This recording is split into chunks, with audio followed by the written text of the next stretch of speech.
बातें ना स्वामी, बेचे थे किसी का यदि आपकी समय खूब हो गई हो तो मैं आपको एक बात बताना चाहती हूँ। माइक दे दो।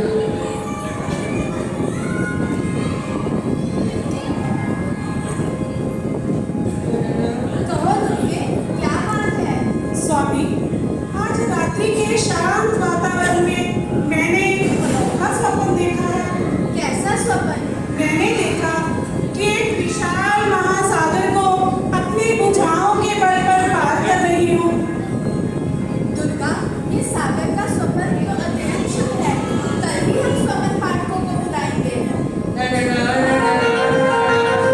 सपन माँ ने सपन देखा और सपन पाने के बाद वो सपन का फल पूछने जा रहे हैं।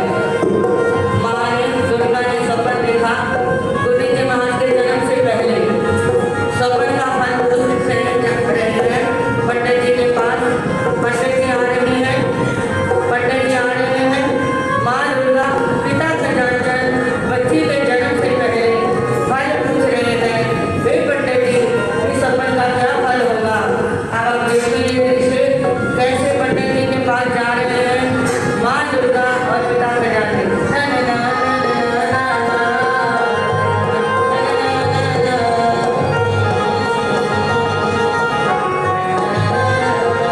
पंडित जी को सामग्री दे रहे हैं, सपन का फल पूछ रहे हैं।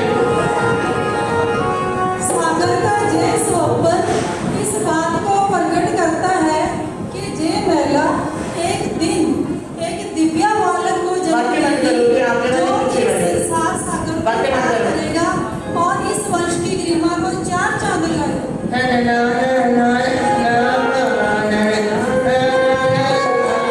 पंडित जी ने सपन का फल बता दिया कि जो भी बच्चा होगा चार चांद लगाएगा। पंडित जी ने सपन का फल बता दिया कि जो भी बच्चा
इतनी छोटी सी बात। मैं आपका नाथ बनने को तैयार हूँ। मैं आपको आश्रय देने को तैयार हूँ। आप इस संसार में वापस लौट आइए। हे भगतराज श्रेणी, आप स्वयं असहाय हैं। आप भला मेरी सहायता कैसे कर सकते हैं? तपस्वी, आप जानते नहीं हो क्या? मेरे पास सब कुछ है। मेरा एक विशाल परिवार है। मेरी बहुत बड़ी सेना है। मैं कई राज्यों का शासक हूँ।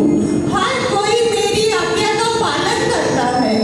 इतना सब कुछ होते हुए मैं अनाथ कैसे हुआ? हे राजा श्रेणी, आप समझ नहीं पाए कि मैं क्या माइक कहना को चाहता कहने लगा वो। हूँ।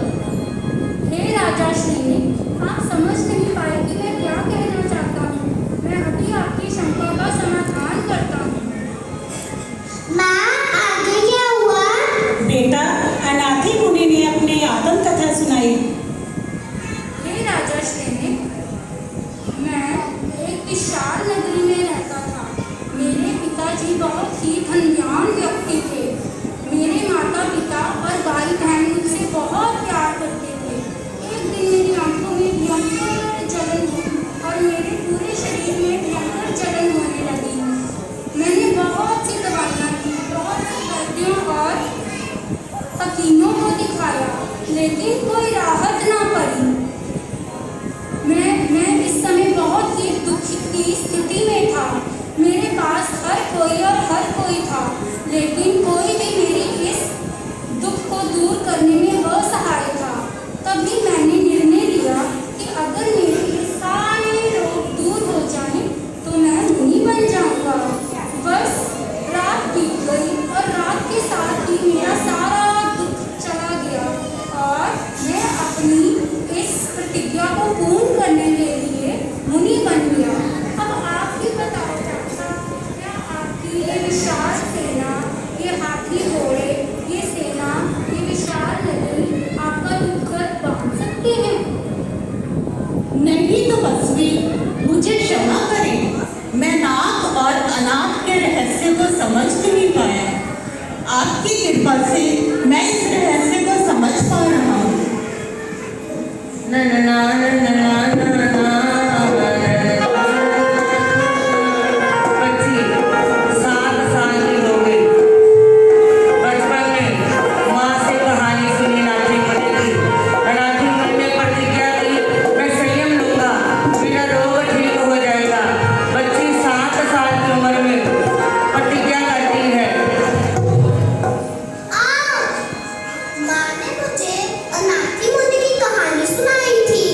मैंने भी उनकी तरह प्रतिज्ञा किया था, अगर मेरा रोग दूर हो गया तो मैं जिज्ञासन में दीक्षा धारण करूंगी। बच्ची ने 7 साल की उम्र में लज्जा गुरुजी जी महाराज ने 7 साल की उम्र में प्रतिज्ञा की, मैं साध्वी बनूंगी, मेरी टांग का रोग ठीक हो जाए, मेरी टांग का रोग ठीक हो जाए। 7 साल की उम्र प्रतिज्ञा की। अब बच्ची बड़ी हो गई, प्रतिज्ञा याद आई है कि मैं ठीक हो गई हूँ, मुझे दीक्षा लेनी चाहिए, मुझे साध्वी बननी चाहिए। और वो माँ से आगे अपनी बात करती है, दीक्षा लेनी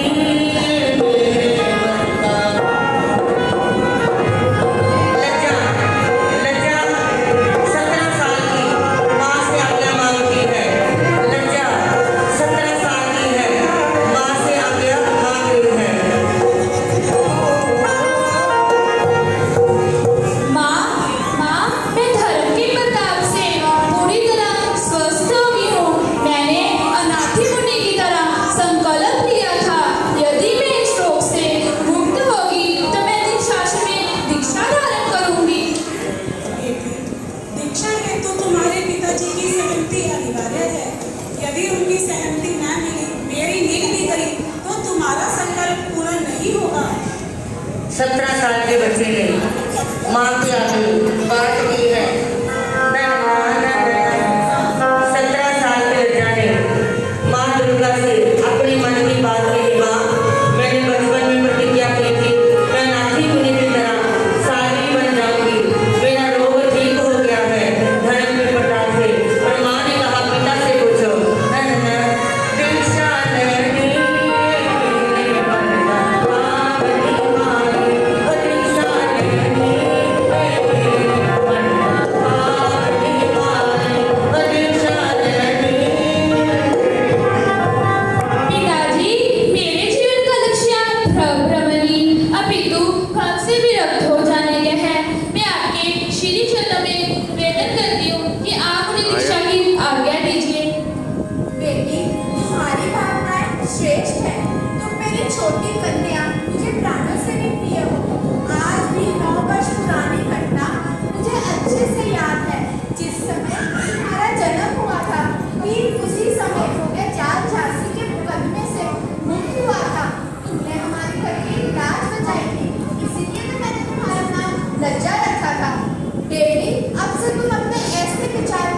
अगर तुम्हारा निश्चय दृढ़ है तो तुम्हें संयम के पद से कोई विचलित नहीं कर सकता। हाँ लज्जा, तुम्हें कोई भी विचलित नहीं कर सकता। लगन तुमसे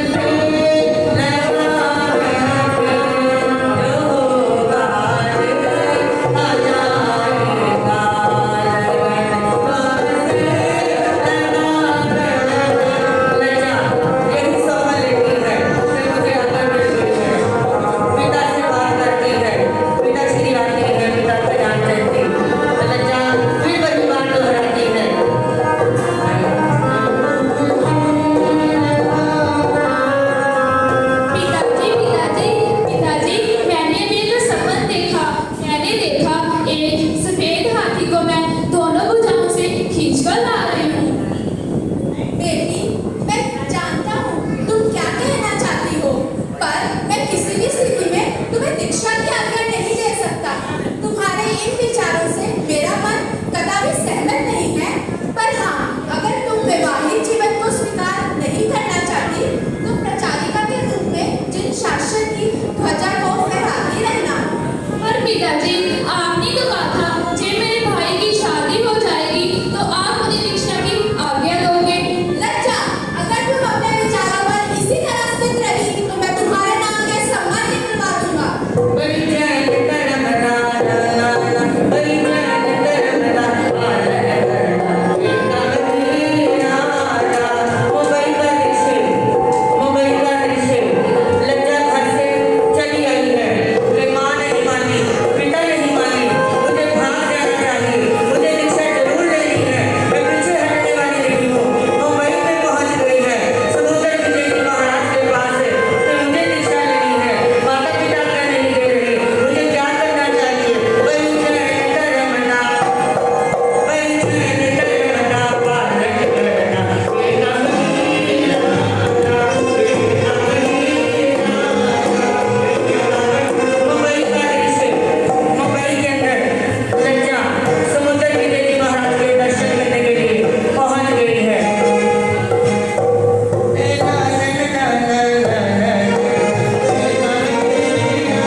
मथिन बतानी महाराज।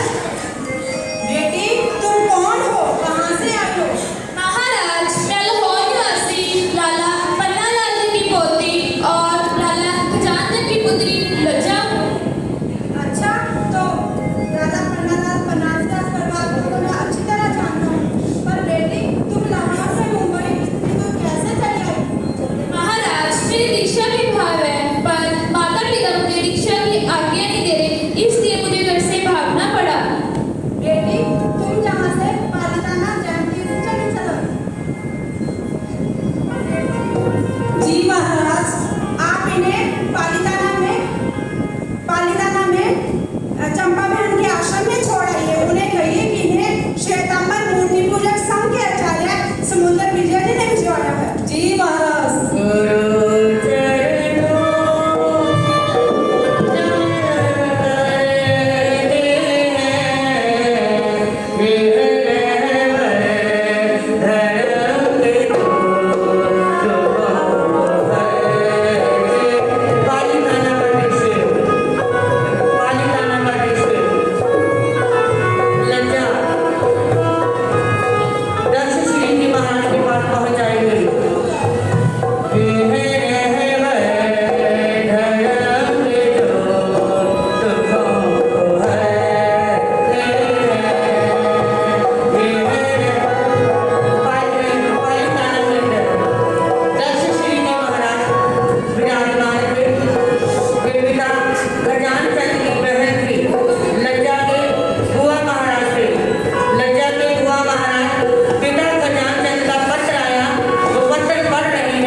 आपका संसारिक भाई कलांचल।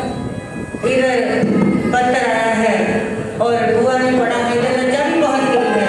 तुमसे नागी लगन ले लो अपनी शरण पार से प्यारा।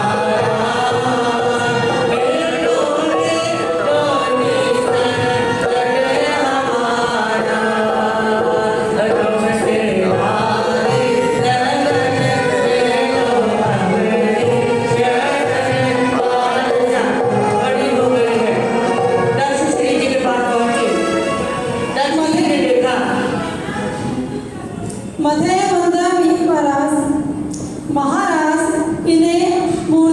महाराज इन्हें स्तंभर मूर्ति पूजक साकी के आचार्य श्री सुंदर विजय महाराज जी ने भिजवाया है। क्या बात है बेटी? माइक दिखाओ आगे। क्या बात है बेटी? तुम घर से भागकर जहाँ आ गई हो।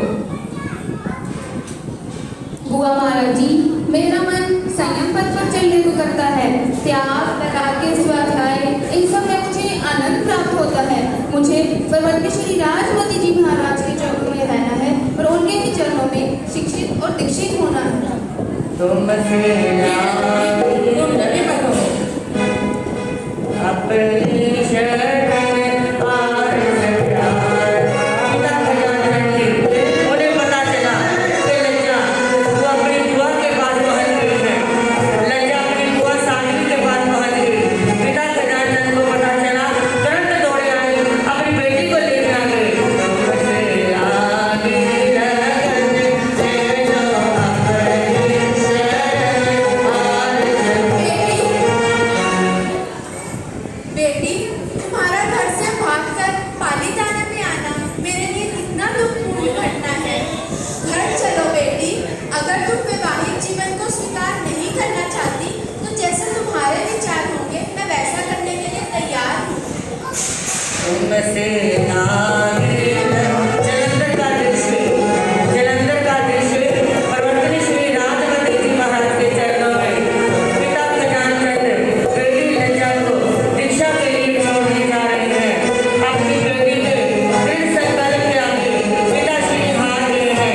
जलंधर का दृश्य महासाध्वी श्री राजमती जी महाराज के चरणों में पिता खजानचंद बेटी लज्जा को छोड़ने पहुंच गए हैं कि हम अपनी बेटी की प्रतिज्ञा करके हार गए हैं।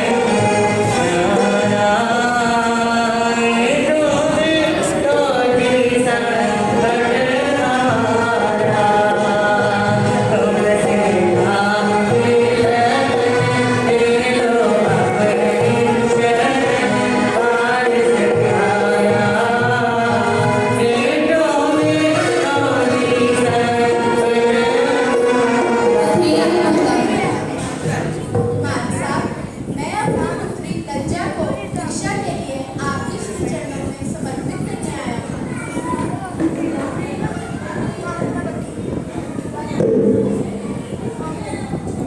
अब बेटी लज्जा साध्वी जी के पास रहने लगी। परवर्ती श्री राजमती जी महाराज के पास इधर बाहर गली में नाटक हो रहे हैं, डांस हो रही है, पर लज्जा साध्वी जी के पास रहकर, मुरली जी के पास रहकर इतनी मस्त है पढ़ाई में।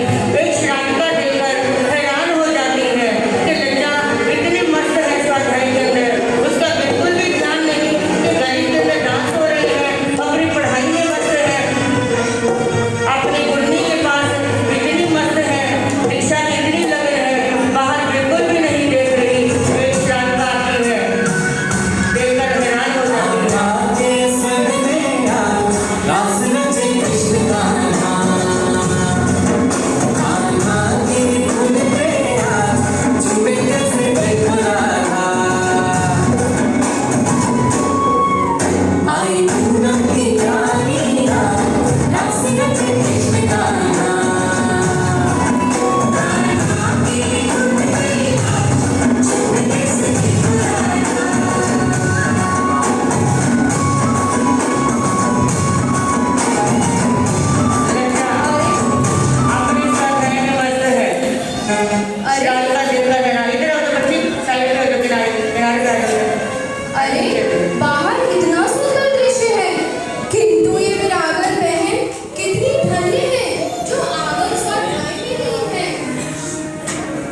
मन तो यही कहता है कि एक दिन ये बिलावन बहन जिन शासन का ध्रुव तारा होंगी। राधिका जी, जब से ये मेरे सानिध्य में आई है तब से मैंने इसका खाली नहीं देखा है और मेरा अनुभव यही कहता है कि ये जैन धर्म के प्रभाव की कमी रतन करेगी। मेरा रंग दे बसंती चोला मारे लज्जा को दीक्षा हेतु लेकर आ रहे हैं। पूज्य राजमती जी महाराज ने लोगों को बताया मेरी दीक्षा की लाइफ हो गई है, अब हम इसे दीक्षा देंगे। रंग दे बसंती चोला ओ मेरा रंग दे ओ मेरा लज्जा। राजमती जी महाराज लोगों को बताते हैं मेरी लज्जा अब दीक्षा के लायक हो गई है। यह रक्तात्मा शिक्षा के योग्य है और मैंने इसे हर परीक्षा में पूर्णतः उत्तीर्ण पाया है और मेरा अनुभव यही कहता है कि यह अपने भावों को आप सबके समक्ष रखने का प्रयास करेगी। अब दीक्षा लेने वाली लज्जा अपने मन की खुशी व्यक्त कर रही है, अपने मन के भाव प्रकट करने जा रही है। आज कितना सुवर्णिम दिवस है, मैं कितनी पुण्यशाली हूँ कि मेरी दीक्षा परवर्ती श्री राजमती जी महाराज के चरणों में संपन्न होने जा रही है। हर जन्म में गुरु तेरा साथ चाहिए, हर जन्म में गुरु तेरा साथ चाहिए।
आगे बढ़ो। मानव जीवन दुर्लभ है, मुझे न बारंबार पत्ता टूटा वृक्ष से लगे न सृष्टि डाल। वन्य प्राणियों, मानव जीवन मिलना अत्यंत दुर्लभ है। मानव जीवन में 4 चीजों का मिलना अत्यंत दुर्लभ है। पहला है मनुष्य जन्म, दूसरा गर्भ श्रवण, तीसरा श्रद्धा का आना, चौथा उसको आचरण में लाना। गुरु जी महाराज के प्रवचन से प्रसन्न होकर यूनिवर्सिटी के लेक्चरर, वहाँ के टीचर, वहाँ की मैडम, उनके जीवन के बारे में बहुत अच्छा प्रभाव डाला, बहुत अच्छा प्रकाश डाल रहे हैं। ऊंचे स्वर से बोला।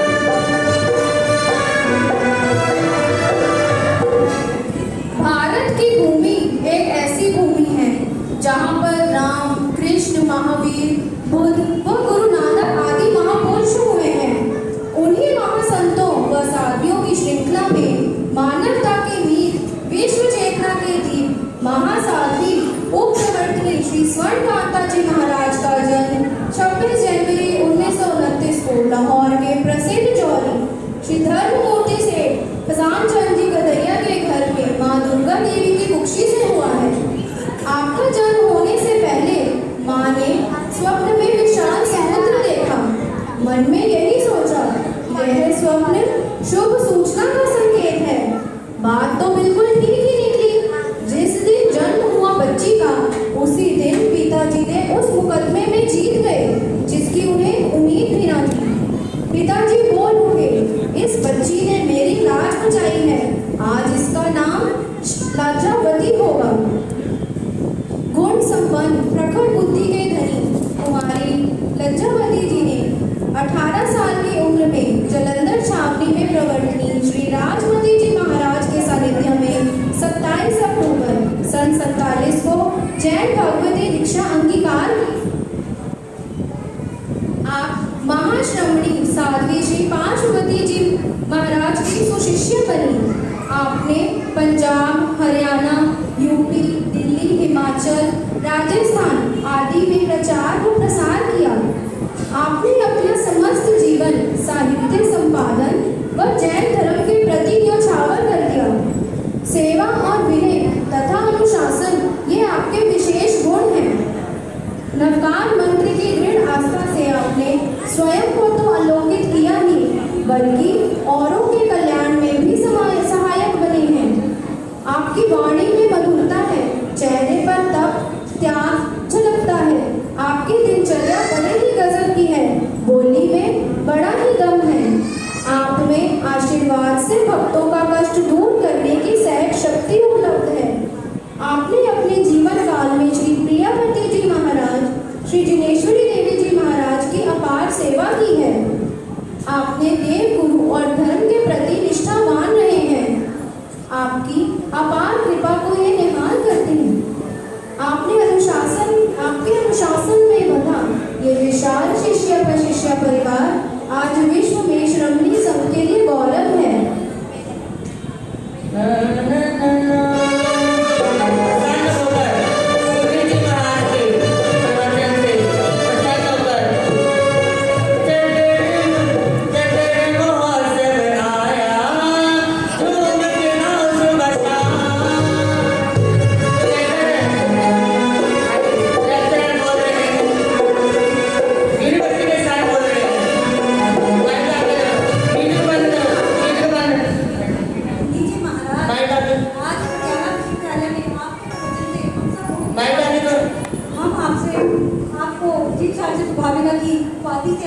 गुरु जी महाराज को उपाधि से अलंकृत किया। जिन शासन पर भारत उनके प्रवचन से प्रसन्न होकर चंद्र महोत्सव आया।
आगे बढ़वाइए।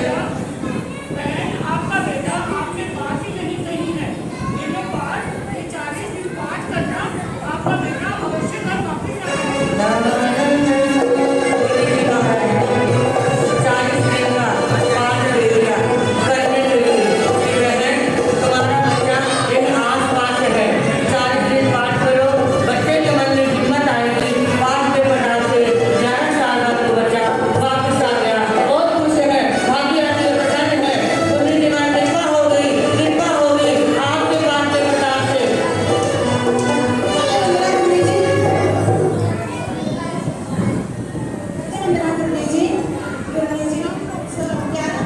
बिछड़ा हुआ मेरा बेटा आपकी कृपा से अपने आप घर वापस आ गया। बेटा, तुम कहाँ थे? गुरली मध्य मैं पास ही के गांव में था। मेरा मन कई बार घर आने को करता था, परंतु जब से आपने मेरे माता पिता को पाठ किया है तब से मेरा मन घर आने को उतावला हो गया है। इसलिए आपकी कृपा से मैं आज 11 वर्षों बाद अपने घर आया हूँ। बोलिए गुरु जी महाराज की, बोलिए गुरु जी महाराज की। 11 साल के बाद बेटा घर आ गया। बाल काट करके गुरु जी महाराज विचरण करते करते बाल गढ़ गाँव में निभा रहे हैं। जिनसे जिनसे दूर मेरे तुलसी जाते हैं, जिनसे जिनसे दूर मेरे तुलसी जाते हैं। उनकी रिया बाबा तुलसी में करते हैं, जिनसे जिनसे दूर मेरे तुलसी जाते हैं। जय हो जिनसे जिनसे दूर। बालगढ़ गाँव की घटना है। बालगढ़ गाँव के अंदर गुरु जी महाराज एक डाकू खड़ग सिंह के घर ठहरेंगे। बालगढ़ गाँव के अंदर गुरु जी महाराज एक डाकू खड़ग सिंह के घर ठहरे हैं। गुरु जी महाराज सोच रहे हैं जी महाराज। जब हम रहते बाद में गाँव में आते हैं तो लोग हमारे दर्शनों के लिए जरूर आते हैं। आज क्या बात है, कोई हमारे दर्शन करने के लिए नहीं आया। गुरुजी आप जिस घर में ठहरे हैं ना, वो डाकू खड़क सिंह का घर है। हरि वंदे शरण भवजामी, श्रीदे शरण। गुरु जी महाराज को पता चला कि डाकू खड़ग सिंह के घर ठहरे हो। गुरु जी ने अपना ध्यान लगा लिया, अपने ध्यान में पाठ कर रहे हैं। हरि वंदे शरण भवजामी, श्रीदे शरण भवजामी। डाकू के मन में भय आया, चरणों में आ गया, कहने लगा महाराज श्री जी, मैं डाकू हूँ, पर जब से आपके चरण मेरे इस घर पर पड़े हैं, मुझे अपने ही कारनामों से डर लगने लगा। जैसे कर्म कर रहे हो वो तुम्हें भुगतने पड़ेंगे। कोई रिश्तेदार सगा संबंधी तेरे काम नहीं आएगा। तू डाका डालने का काम छोड़कर अच्छा कार्य कर। खड़े हो। महाराज श्री जी, जैसे आपने मुझे आज समझाया है, आज तक किसी ने मुझे नहीं समझाया। मैं आज प्रतिज्ञा करता हूँ कि मैं कभी कोई डाका नहीं डालूंगा, कोई गलत कार्य नहीं करूंगा। आप सब भी मेरे साथ प्रतिज्ञा करेंगे कि आज के बाद कोई भी गलत कार्य नहीं करेंगे, ना ही कभी डाका डालेंगे। तू बनिया की जाने संतान चमत्कारानो, संतान चमत्कारानो। बोल तू बनिया की जाने संतान चमत्कारानो, संतान चमत्कारानो। तू बनिया की जाने संतान चमत्कारानो। उसी समय माता पद्मावती ने देखा कि बड़े बड़े डाकुओं का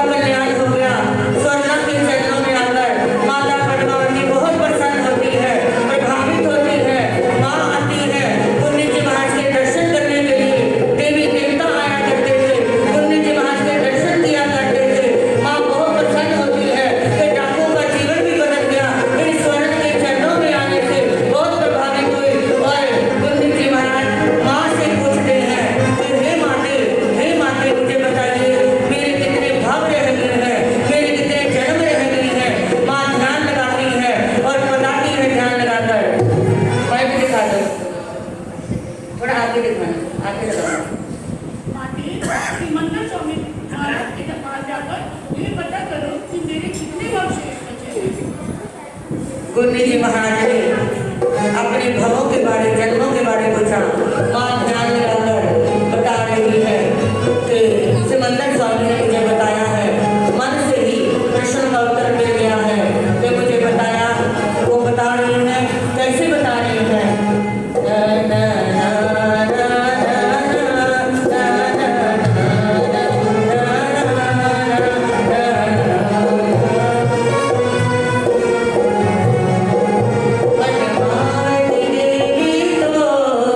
सारे जग की माता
आगे